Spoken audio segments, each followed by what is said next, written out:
Walang kapanapanalo itong si Sara na ito kung tatakbo siya bilang presidente.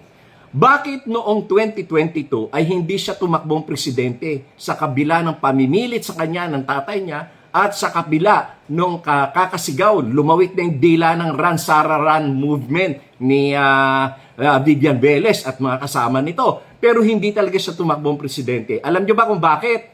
Kasi nagpa-survey noon ang Malacanang noong 2021, latter part of 2021, nagpa-survey ang Malacanang at hindi nila ginamit itong Pulse Asia o SWS. Ang ginamit nila sa survey ay itong kanilang mga congressman na panig sa kanila at pinag-survey sila, yung tinatawag na internal survey sa kanilang mga distrito.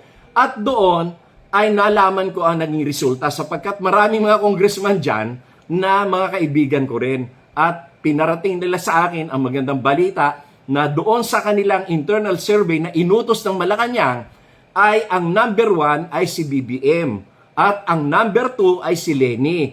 Ang number 3 ay si Isko. Pang-apat lang si Sara.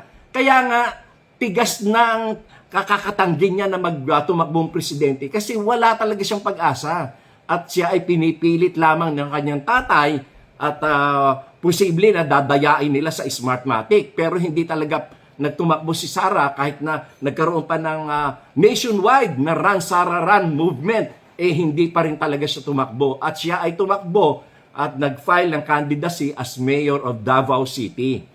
Kaya lang, merong mga kaibigan at meron talagang isang close family friend at lawyer din na nakipag-usap kay Sara. Ang sinabi sa kanya, sikat ka lang ngayon kasi anak ka ng presidente. Pero pag hindi na presidente ang tatay mo, you can no longer go back to national politics. Kaya ang tamang gawin mo, tumakbo ka bilang vice president ni BBM para halos wala kang gastos, sure kang panalo.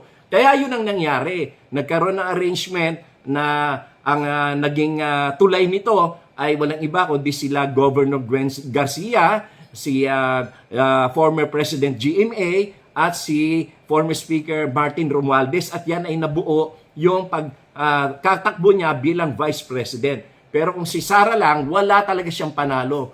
Wala tang panalo kung siya ay tatakbong presidente. Lalo pa ngayon na lumabas yung mga anomalya dyan sa confidential and intelligence funds at yung kanyang kapabayaan bilang Secretary of Education at lumabas yung katotohanan na siya pala ay walang alam, boba at tanga. Kaya lalo lang na hindi siya mananalo dahil ang mga tao ngayon alam na ang karakas niya. Alam niya na wala siyang kapasidad. Wala nga siyang nalalaman kung ano ang nangyayari sa mga gobyerno natin .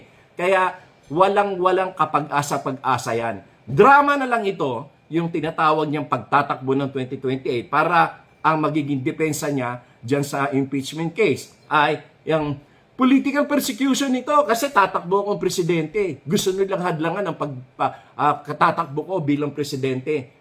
Nako, huwag ka na magdrama dyan. Wala ka naman talagang panalo.